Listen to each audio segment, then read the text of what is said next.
रुकिए, अगर आपने ये वीडियो बीच में छोड़ दिया तो शायद जिंदगी का सबसे बड़ा संकेत आप मिस कर देंगे, क्योंकि जो बात अब बताई जाने वाली है वो किसी साधारण भविष्यवाणी से कहीं ज़्यादा गहरी है।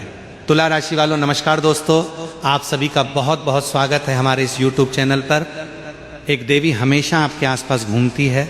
आखिर ये कौन है और ये क्या चाहती हैं?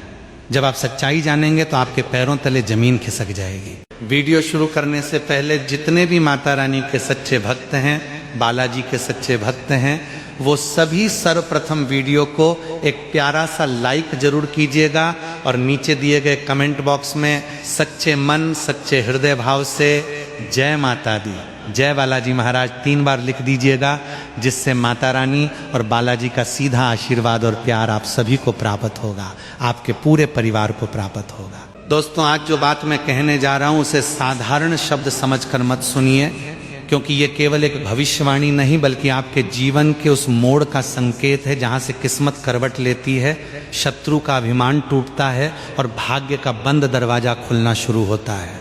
मैं अपने अनुभव, गीता के ज्ञान, ग्रहों के संकेत और ईश्वर की कृपा को साक्षी मानकर कह रहा हूँ कि आपके जीवन में एक बड़ी शक्ति प्रवेश कर चुकी है। ये शक्ति कोई साधारण ऊर्जा नहीं है, ये वही दिव्य शक्ति है जो सीधे साधे सच्चे आस्थावान और भीतर से टूटे हुए लेकिन फिर भी धर्म नहीं छोड़ने वाले लोगों पर कृपा करती है। मैं साफ देख पा रहा हूं कि आप दिल के बहुत साफ इंसान हैं। आप किसी का बुरा नहीं चाहते, किसी के हक पर नजर नहीं रखते और अपने हिस्से का दुख सहकर भी दूसरों को मुस्कुराते देखना चाहते हैं। यही कारण है कि ऊपर वाला आपसे रुष्ट नहीं हुआ बल्कि चुपचाप आपकी परीक्षा लेता रहा। पिछले 5 वर्षों में आपने जितनी परेशानियां झेली हैं उतना शायद ही किसी और ने झेला हो।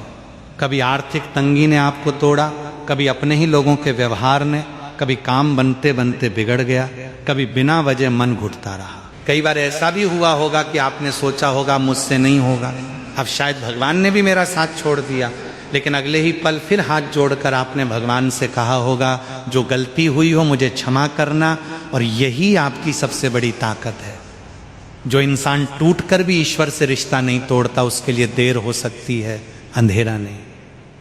अब वही समय आ चुका है जब ये दिव्य शक्ति आपके जीवन में प्रकाश की तरह उतरने वाली है। आने वाला समय आपके लिए बहुत साधारण नहीं है। ये वो समय है जब किसी का जीवन बाहर से नहीं भीतर से बदलना शुरू होता है। पहले मन हल्का होता है, फिर हालात बदलते हैं, फिर दुनिया देखती रह जाती है। इसलिए अभी से अपने मन को संभाल लीजिए।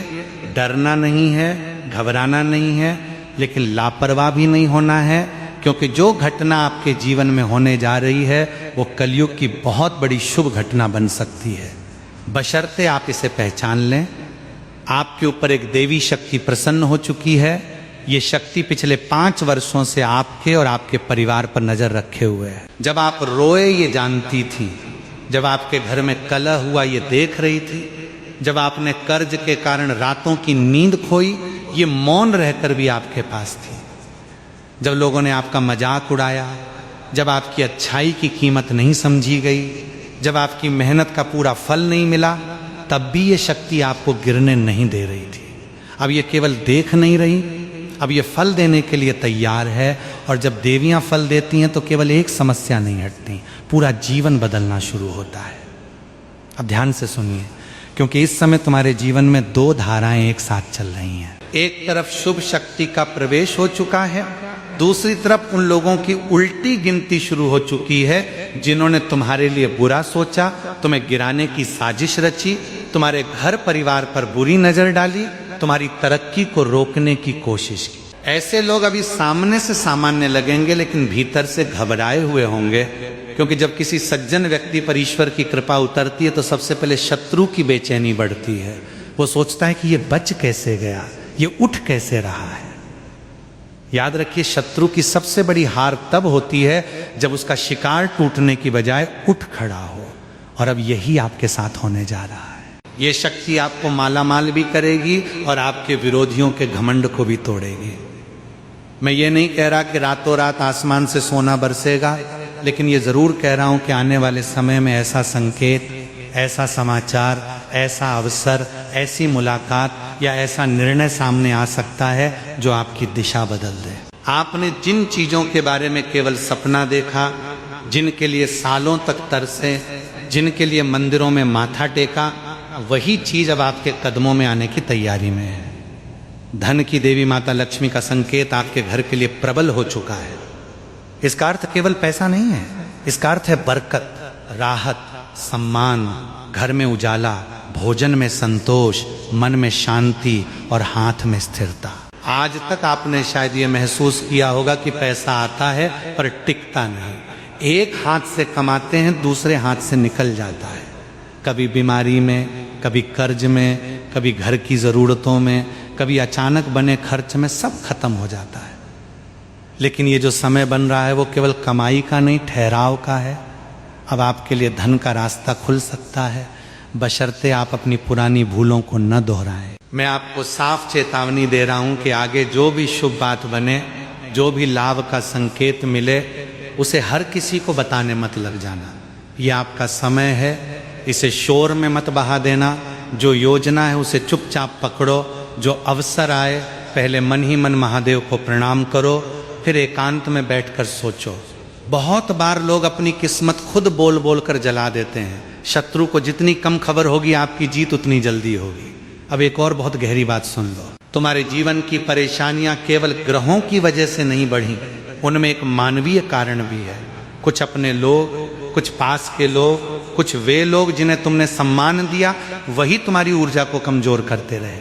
सामने से शुभ चिंतक, पीठ पीछे आलोचक, सामने मुस्कान, पीछे जहर, यही लोग तुम्हारी कमजोरी, तुम्हारी आदतें, तुम्हारी पारिवारिक स्थिति, तुम्हारी कमाई, तुम्हारी हिम्मत, सब पर नजर रखते रहे। इसलिए अब हर मुस्कुराते चेहरे को अपना मत मानो।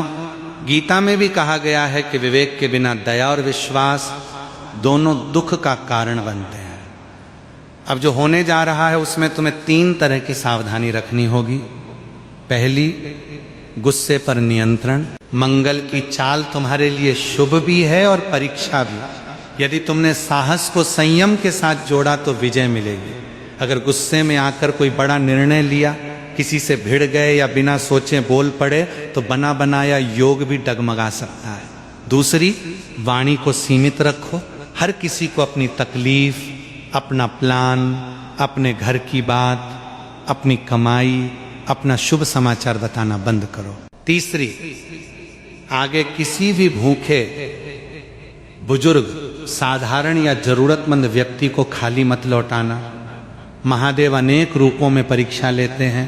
बहुत संभव है कि किसी बुजुर्ग का, किसी साधारण दिखने वाले व्यक्ति का, किसी भूखे का, किसी असहाय का आपके द्वार पर आना केवल संयोग न हो। अगर ऐसा हो तो उसे सम्मान देना, जो बन पड़े वो देना और मन ही मन कहना, हे प्रभु यदि ये आपकी परीक्षा है तो मुझे सफल कीजिए। कई बार किस्मत का ताला किसी बैंक से नहीं, किसी भूखे को दी गई रोटी से खुलता है।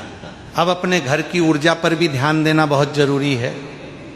आने वाले समय में घर का मंदिर साफ रखना, मुख्य दरवाजे को व्यवस्थित रखना, शाम को एक दीपक अवश्य जलाना और रात को सोने से पहले नमः शिवाय या जय श्री राम या जय माता दी का कम से कम 11 बार जाप करना। ये साधारण उपाय नहीं है, ये आपके चारों तरफ सुरक्षा का घेरा बनाते हैं। जहाँ भगवान का नाम जीवित रहता है वहाँ बुरी नज़र देर तक टिकती नहीं।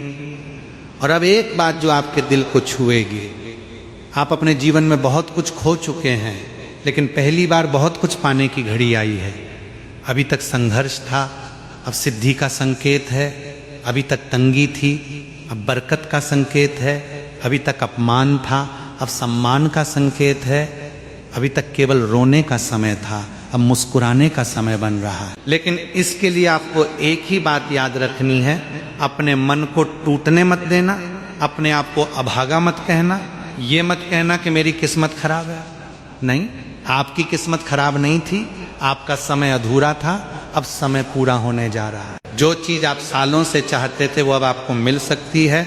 नौकरी, धन, सम्मान, संतान, सुख, अटका हुआ केस, कर्ज से राहत, घर में शांति, इनमें से जो भी आपके जीवन की सबसे बड़ी पीड़ा रही है उसी दिशा में अब शुभ संकेत बनने लगे हैं।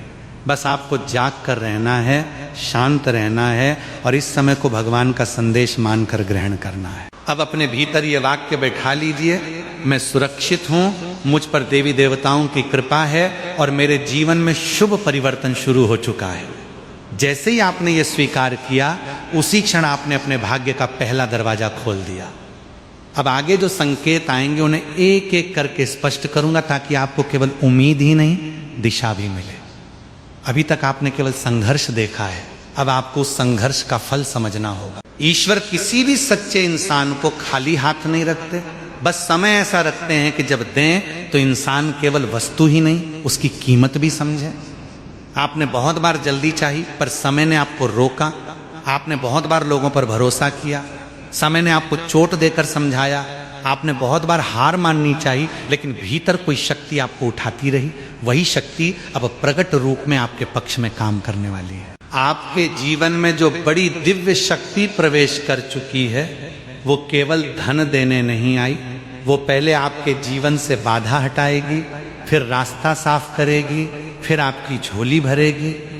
बहुत लोग यही गलती करते हैं कि वे केवल फल चाहते हैं, लेकिन पेड़ की जड़ को नहीं संभालते। आपको पहले अपने घर, अपने मन, अपने कर्म और अपनी श्रद्धा को एक सीध में लाना होगा, क्योंकि जब तक मन में डर, घर में अव्यवस्था, वाणी में कटुता और जीवन में असंयम रहेगा, तब तक देवी कृपा टिकती नहीं, केवल झलक दिखाकर लौट जाती है। इसीलिए आने वाले समय को केवल खुशखबरी का समय मत समझिए, इसे शुद्धि का समय भी समझिए। अब बात उस छोटी सी चीज की जिसका दान आपके जीवन में बहुत बड़ा परिवर्तन ला सकता है। आपने सुना कि हनुमान जी के मंदिर में सिंदूर दान करने का संकेत है। ये बात सामान्य नहीं है। सिंदूर केवल रंग नहीं, शक्ति का प्रतीक है, रक्षा का प्रतीक है, विजय का प्रतीक है। हनुमान जी के चरणों में सिंदूर अर्पित करना मतलब अपने अहंकार, अपने भय, अपनी बाधाओं और अपने ऊपर लगे अदृश्य ग्रहण को उनके हवाले करना। जो भी व्यक्ति सच्चे भाव से बिना दिखावे के हनुमान जी के मंदिर में सिंदूर अर्पित करेगा और मन ही मन कहेगा, हे बजरंग बली, मेरे जीवन की हर बाधा, हर तंत्र, हर नजर, हर शत्रुता को अपने बल से दूर कर दीजिए, उसके जीवन में अदृश्य परिवर्तन शुरू होगा। ये परिवर्तन पहले मन में आएगा, फिर हालात में दिखाई देगा। लेकिन ध्यान रहे, केवल दान करके लौट आना पर्याप्त नहीं होगा। दान के साथ भाव चाहिए और भाव के साथ आचरण चाहिए। अगर मंदिर में सिंदूर चढ़ाकर घर लौटते ही आप झूठ, क्रोध, चुगली, कटुता, नशा, अपमान और असंयम में लग गए, तो फिर वही ऊर्जा कमजोर पड़ जाएगी। इसीलिए आने वाले समय में और उससे आगे भी अपनी वाणी पर पहरा रखिए। किसी का अपमान मत कीजिए, घर में ऊंची आवाज में झगड़ा मत कीजिए, खाने की थाली के पास बुराई मत कीजिए, मंदिर के सामने शिकायतों का अंबार मत लगाइए। पहले धन्यवाद दीजिए, फिर प्रार्थना कीजिए। अब धन की देवी माता लक्ष्मी के रूठने और मानने की बात समझ लीजिए। बहुत लोग रोज माता लक्ष्मी की तस्वीर पर फूल चढ़ाते हैं, आरती करते हैं, अगरबत्ती जलाते हैं, पर एक बड़ी गलती बार बार करते हैं। वे सोचते हैं कि पूजा कर लेने से लक्ष्मी प्रसन्न हो जाएंगी, जबकि जीवन में असंयम बना रहता है। ज्योतिष और शास्त्र दोनों कहते हैं कि जहां मांस, मदिरा, अपवित्रता, असम्मान, गाली गलौज, बासीपन और आलस्य घर कर लेते हैं, वहां लक्ष्मी टिकती नहीं। वे केवल फोटो देखकर नहीं आती, वे आचरण देखकर आती हैं। जो व्यक्ति दिन में पूजा करे और रात में विकारों में डूब जाए, उसके घर कृपा स्थिर नहीं रहती। इसीलिए अगर आप सचमुच चाहते हैं कि अब आपके घर से पैसों की तंगी दूर हो, बरकत टिके, सुख स्थिर हो, तो एक निर्णय लेना होगा। अपने जीवन से कम उन आदतों को हटाना होगा जो आपकी ऊर्जा को नीचे गिराती हैं। ये मत सोचिए कि मैं केवल उपदेश दे रहा हूं, मैं आपको सीधी बात बता रहा हूं। आपने जितना दुख देखा है उसमें से बहुत कुछ बाहरी था, लेकिन कुछ आपकी अपनी भूलों का परिणाम भी था। आपने शायद कभी गुस्से में गलत शब्द बोले होंगे, कभी बड़ों की बात टाली होगी, कभी घर की स्त्री शक्ति का अनादर किया होगा, कभी बिना आवश्यकता के किसी का दिल दुखाया होगा, कभी अपने ही मन को अपवित्र विचारों से भर लिया होगा। ये सब मिलकर लक्ष्मी को दूर करते हैं। अगर आप अभी से इन चीज़ों में सुधार शुरू कर दें, तो वही माता जो रूठी हुई लग रही थी, वही आपके आंगन में कदम रख सकती हैं। अब जो बड़ी खुशखबरी का योग बन रहा है, उसमें धन, सम्मान और अवसर तीनों एक साथ जुड़े हैं। ये बहुत संभव है कि आने वाले समय में कोई ऐसा समाचार मिले जो पहले आपको छोटा लगे, लेकिन आगे चलकर वही आपके जीवन का मोड़ बने। कोई व्यक्ति कहे कि एक काम है, कोई पुरानी फाइल खुले, कोई रुका हुआ मामला आगे बढ़े, कोई संपर्क दोबारा बने, कोई आश्चर्यजनक सूचना आए, कोई बुजुर्ग आशीर्वाद दे, या कोई ऐसी बात सामने आए जिसे आप पहले साधारण समझते थे, उसे तुरंत ठुकराइए मत, शांत रहकर परखिए। आपके जीवन की कई बड़ी उपलब्धियां धीरे से दस्तक देंगी, शोर करके नहीं। और अब उस पक्ष की बात जिसे अनदेखा करना मूर्खता होगी। आपने सुना कि आपके इर्द गिर्द ही कुछ छिपे हुए शत्रु हैं। इसका मतलब केवल इतना नहीं कि वे हाथ में हथियार लेकर घूम रहे हैं। इसका अर्थ यह है कि वे आपकी शांति के, आपके धन